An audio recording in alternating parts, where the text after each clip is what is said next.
Bismillahirrahmanirrahim. Assalamualaikum warahmatullahi wabarakatuh.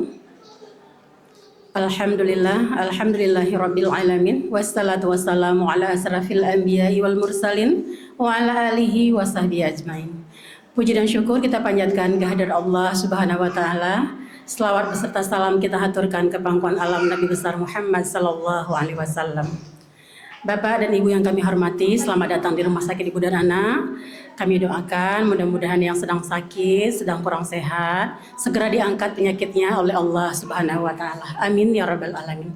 Baiklah Bapak dan Ibu, kami dari tim promosi kesehatan rumah sakit, mohon izin waktu sebentar ya sambil menunggu dipanggil. Hari ini kita akan sharing ilmu pengetahuan tentang endokarditis yang akan disampaikan oleh Dr. Reza Maulana Munandar SPJP, spesialis jantung ya. Kepada dokter kami persilahkan.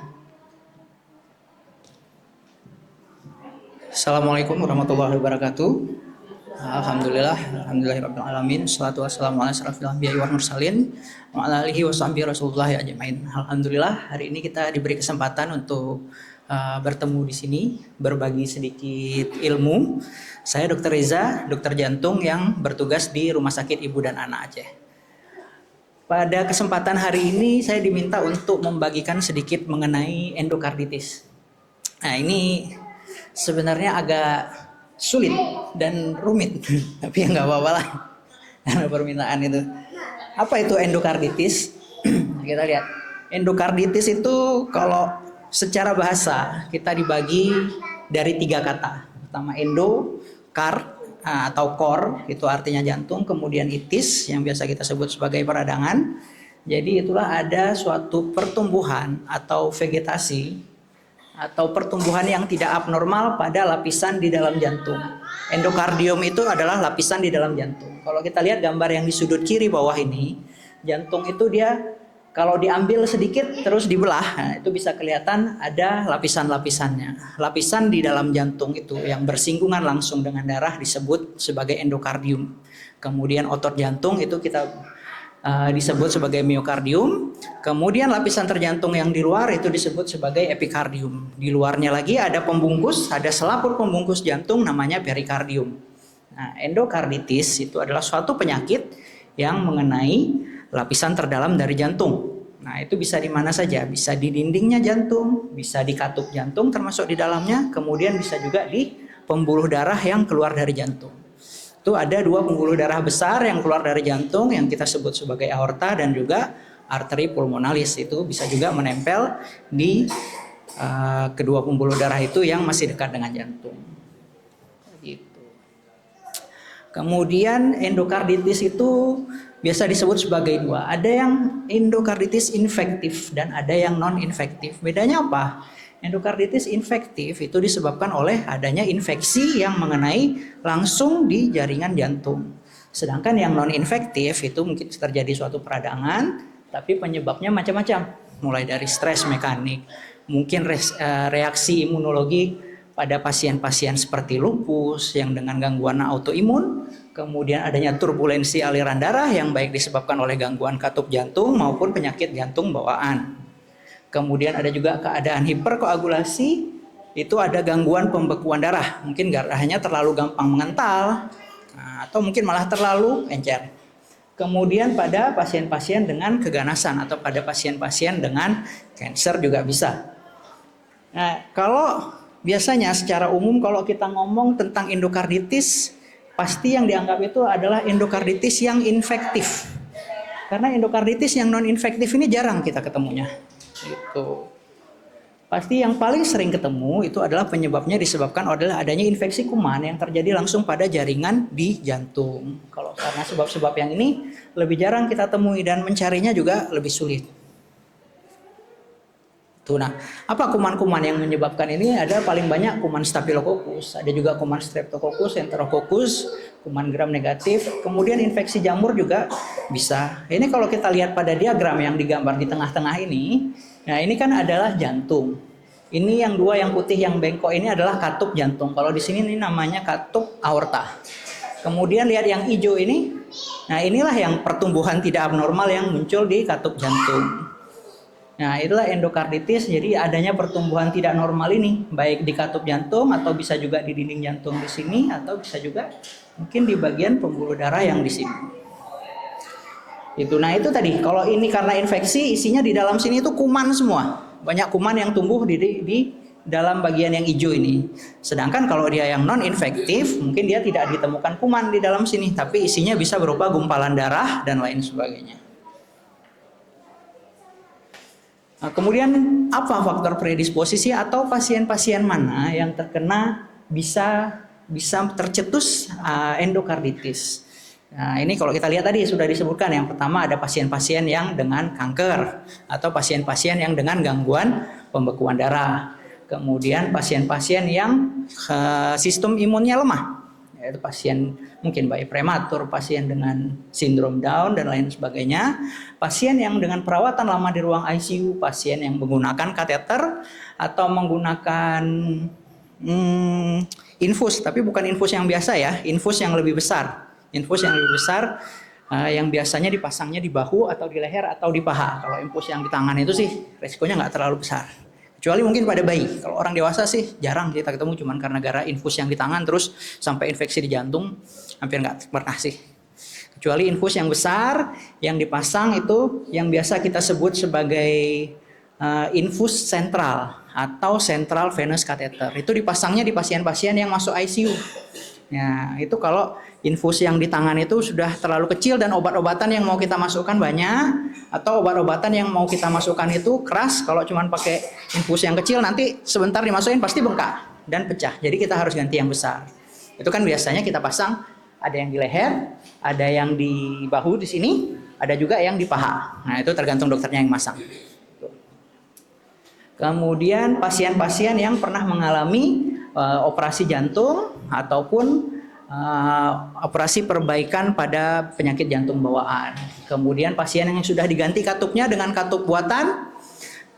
Kemudian pasien-pasien yang sudah pernah dipasang baterai di jantungnya. Nah, kalau gampangnya sih dia bilang pasang baterai, itu sebenarnya dipasang alat pacu jantung, gitu. Kemudian ya itu pasien-pasien yang sama ini tadi dengan pemberian pemasangan kateter atau infus yang besar tadi yang saya bilang. Kemudian pasien yang pernah menjalani ini operasi gigi, operasi di mulut. Kemudian pasien-pasien yang dengan piercing itu tindik. Nah, pasien yang ditindik, pasien yang tato, kemudian dan sebab-sebab lainnya, pasien juga pengguna narkotik, itu semuanya karena kalau dilakukan dengan peralatan yang tidak steril bisa menyebabkan infeksi di jantung tadi yang saya bilang, bisa menyebabkan peradangan di jantung. Kemudian kalau bayi-bayi ini terutama dengan anak yang penyakit jantung bawaan. Nah, penyakit jantung bawaan itu kan banyak. Ada yang sering kita temui, ada juga yang jarang. Yang mana yang berisiko terjadi infeksi di jantung itu adalah penyakit jantung bawaan yang anaknya kelihatan biru. Mungkin ujung-ujung kuku jarinya kelihatan biru atau bibirnya kelihatan biru. Itu dari lahir begitu. Yang belum diperbaiki. Kalau udah dioperasi, sudah diperbaiki kelainannya, nah mungkin dia sudah tidak beresiko lagi. Itu. Kemudian, nah ini antara mitos dan fakta. Kenapa sakit gigi bisa menyebabkan sakit jantung? Itu benar juga. Jadi bakteri-bakteri yang menginfeksi gigi atau biasanya disebut gingivitis itu di gusi, sudah sampai gusi atau mungkin sudah sampai di akar gigi lebih ke dalam lagi. Nah itu tuh bisa kalau bakterinya masuk, karena di gusi itu juga ada pembuluh darah. Kalau tidak disembuhkan, tidak dibersihkan giginya, infeksinya sudah sampai ke dalam gusi, bahkan lebih dalam lagi sampai masuk, kumannya bisa masuk ke pembuluh darah. Kalau sudah masuk ke pembuluh darah, yang namanya pembuluh darah itu memutar di dalam badan semua. Jadi pasti nanti akan sampai ke jantung. Nah, tinggal kalau sistem imunnya nggak baik, atau mungkin sudah ada penyakit yang lain sebelumnya tadi, mungkin ada gangguan penyakit jantung bawaan, mungkin ada kanker, atau ada gangguan katup sebelumnya, terus nggak sengaja masuk kuman entah dari mana, mungkin dari gigi, bisa juga karena dari infeksi telinga dan lain sebagainya. Ya segala kebetulan inilah tercetus jadi infeksi. Jadi banyak faktor yang menyebabkan. Nggak mungkin cuma sakit gigi aja terus tiba-tiba langsung jadi infeksi jantung. Nggak, pasti ada yang lain-lainnya juga. Jadi jangan terlalu takut. Tapi kebersihan gigi itu penting untuk dijaga. Karena salah satu sumbernya itu bisa dari sini. Kenapa penting? Karena sering lewat. Kita nggak sadar kan kalau kita punya infeksi gigi. Gigi bolong aja kadang-kadang kita nggak tahu. Kecuali lagi makan udah sakit. Waktu gigit makanan gitu sakit. Waktu ngunyah sakit. Baru kita sibuk periksa. Padahal sebenarnya periksa gigi itu disarankan setahun 2 kali. Tiap 6 bulan sekali untuk ngecek apakah ya ngecek macam-macam lah. Ada lubang apa enggak untuk membersihkan karang gigi dan sebagainya. Itu.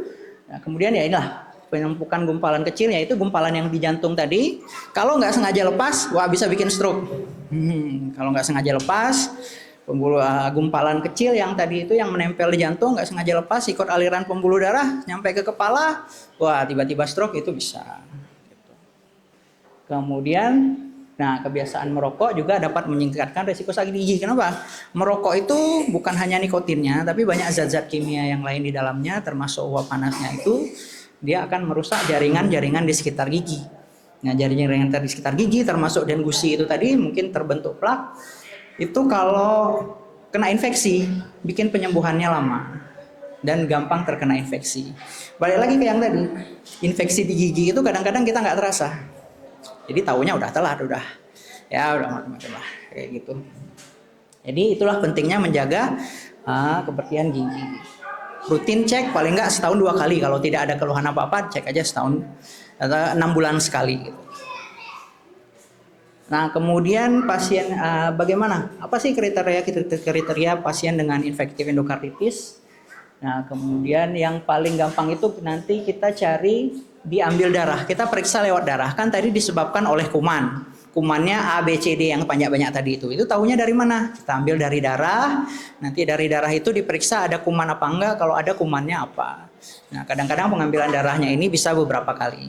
Kemudian pemeriksaan berikutnya gambaran dari USG jantung. Itu bisa kita ketemu ada nggak benar yang tumbuh tadi di jantung itu. Kemudian biasanya ada demam lebih dari 38 derajat.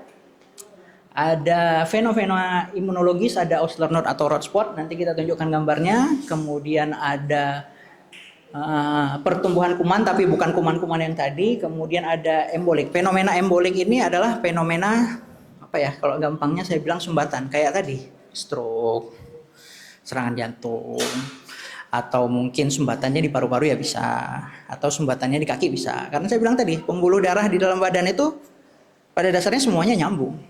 Apalagi kalau ada gumpalan yang terlepas dari jantung. Jantung itu kan memompahkan darah ke seluruh tubuh, termasuk ke kepala, ke paru-paru, ke kaki. Tinggal nanti di mana berhenti gumpalan dan tersumbatnya itu aja yang bikin sakit. Nah, itulah yang repotnya. Kemudian pasien-pasien yang dengan penyakit jantung bawaan atau yang menggunakan obat-obat terlarang, itu kan penyalahgunaan alat suntik, biasa kita bilang itu ya. Nah ini tanda-tandanya. Ini tadi yang dibilang mungkin ada kukunya itu kayak berdarah di bawah kuku. Kemudian di perdarahan di sekitar mata. Kemudian juga ada bintik-bintik di kaki yang tidak nyeri. Kalau Osler node ini ada benjolan di ujung-ujung jari. Nah kalau ini nyeri. Kalau yang cuman berubah warna ini satu nggak nyeri. Tapi ini juga jarang kita temui. Yang benar-benar mengeluarkan gambaran ini semua itu jarang. Kita taunya dari mana? Biasanya entah pasien masuk dengan apa, lagi USG, lah ini kok temu ada yang numbuh ini, ada pertumbuhan apa ini di dalam jantung. Tapi tanda-tanda ini belum tentu kita ketemu. Paling kita ketemu demam aja. Itu udah Pak. Jadi ini juga tanda-tanda yang khas tapi jarang kita ketemu sayangnya. Kemudian bagaimana ke depannya dari komplikasi dan prognosis untuk endokarditis ini? Ya itu tadi, kalau ada, kan tadi pertumbuhannya di jantung, ada gumpalan. Jantung itu kan dia bergerak terus, nggak berhenti. Dia harus memompa darah terus-terusan tanpa berhenti. Nah selama darah terpompa itu, gumpalannya bisa aja lepas. Tergantung lepasnya ke mana dan bikin sumbatan di mana, itulah yang bikin komplikasi. Kalau sampai ke kepala ya tadi, balik lagi jadi stroke. Kemudian infeksinya yang awalnya di jantung bisa menyebar kemana-mana, bisa juga sampai ke otak, juga sehingga bisa menyebabkan infeksi berat yang kita sebut sebagai sepsis. Kemudian kalau berhasil tanpa komplikasi dan kita kasih antibiotik yang adekuat, prognosis kesembuhannya lumayan baik. Ya, tapi kita lihat yang berikutnya. Nah, ini pemeriksaannya. Pemeriksaannya standar, ambil darah, EKG, ronsen, torak. Yang paling penting itu adalah USG. USG dan kita bikin pertumbuhan kumannya tadi. Nah, ada nggak kumannya yang tumbuh? Karena obatnya, kita lihat, obatnya itu adalah antibiotik. Nah, untuk antibiotik kita perlu tahu kumannya yang tumbuh apa, supaya antibiotiknya lebih spesifik. Jadi betul-betul antibiotik yang cocok untuk melawan kuman tersebut. Antibiotik yang lain bisa, tapi mungkin tidak akan sekuat kalau kita sudah tahu jenis kumannya dengan lebih rinci. Gitu. Nah, masalahnya apa? Masalahnya adalah pengobatan antibiotik yang harus diberikan itu selama 4 minggu sampai 6 minggu. Jadi kalau udah kena sakit yang seperti ini, itu antibiotiknya 4 sampai 6 minggu. Dan itu antibiotik yang disuntik, bukan antibiotik yang diminum, obat minum seperti biasa. Kalau antibiotik yang harus kita suntik, mau nggak mau kan pasien harus kita rawat sebulan tuh di rumah sakit. Nah, itu yang bikin repot tadi. Selain komplikasi yang bisa terjadi, perawatannya jadi lama. Pasien dirawat di rumah sakit sampai sebulan, cuman demi menyelesaikan antibiotik ini. Karena memang pengobatannya seperti itu. Gitu. Ya. Kemudian, nah, ini ada juga pada beberapa kasus yang mau nggak mau terpaksa kita operasi. Mau nggak mau terpaksa kita operasi jantungnya untuk kita ambil gumpalan yang tadi menempel. Tergantung dia menempelnya di mana. Kalau dia menempelnya di katup dan katupnya rusak, ya katupnya sekalian kita ganti. Gitu. Tapi operasi sebagian besar pasien akan dioperasi sih. Karena sebagian besar kita ketemu pertumbuhannya itu sudah besar, lebih dari 1 cm gedenya. 1 cm itu berapa? Ini mungkin ya, ada pasien-pasien yang mau nggak mau harus kita operasi lebih cepat daripada pasien-pasien yang lainnya, yaitu pasien-pasien yang sudah mengalami gagal jantung atau pasien yang sudah kita berikan antibiotik tapi infeksinya nggak bisa kita kontrol. Udah dikasih antibiotik nih, sesuai nih antibiotiknya dengan jenis kumannya, wah tapi ternyata demamnya nggak turun-turun. Kemudian sesak napasnya tetap berat dari hari ke hari, tidak mengalami perbaikan dengan obat. Atau itu pasien-pasien dengan risiko terjadi emboli, atau mungkin dia sudah stroke. Dia datangnya dengan stroke, berarti kan sudah ada sumbatan di kepalanya. Mungkin itu karena gumpalan yang tadi lepas dari jantung. Ya mau nggak mau mungkin harus kita lihat, kita pikirkan, didiskusikan dengan dokter bedah jantung untuk kita lakukan operasi lebih cepat. Kemudian pencegahan, ya pencegahannya ada beberapa prosedur medis tertentu yang memerlukan antibiotik sebelum dilakukan prosedur tersebut. Kemudian manajemen kondisi yang terpenting itu menjaga kebersihan mulut, nggak cuma mulut, karena infeksi itu bisa datang dari mana aja. Ini apa? Oh ya ini. Jadi pada pasien-pasien yang berisiko tinggi tadi yang kita sebutkan, yaitu pasien yang sebelumnya sudah ada pertumbuhan kuman di jantungnya ini, mungkin sudah pernah dioperasi atau apa, dia beresiko terkena lagi pada suatu saat di kedepannya. Kemudian pasien-pasien yang sudah dipasang katup jantung buatan, atau pasien-pasien juga yang sudah dipasang alat pacu jantung tadi, atau yang kita bilang kalau di sini seringnya dibilang sudah dipasang baterai jantungnya, itu bisa beresiko terjadi infeksi di jantung.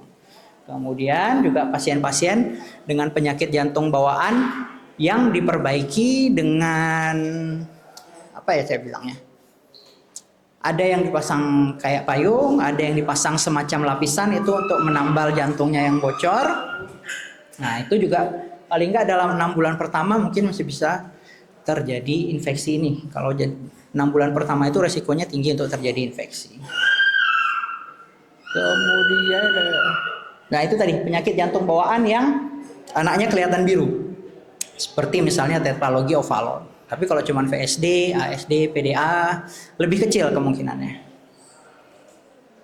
Itu, nah ini tips menjaga kesehatan jantung seperti biasa. Tips menjaga kesehatan jantung ya secara umum, yaitu Pokoknya tetap banyak bergerak, banyak berolahraga, kemudian makanan, berolahraga secara teratur, tetap kurangi kebiasaan minum alkohol dan merokok, hindari tidur yang cukup dan hindari stres, check up secara rutin, terutama kalau sudah di atas umur 45 tahun untuk laki-laki mungkin, atau di atas 50 atau begitu sudah menopause untuk perempuan, lakukanlah check up secara rutin. Dan jangan lupa jaga kebersihan mulut, terutama cek gigi minimal sekali dalam tiap 6 bulan.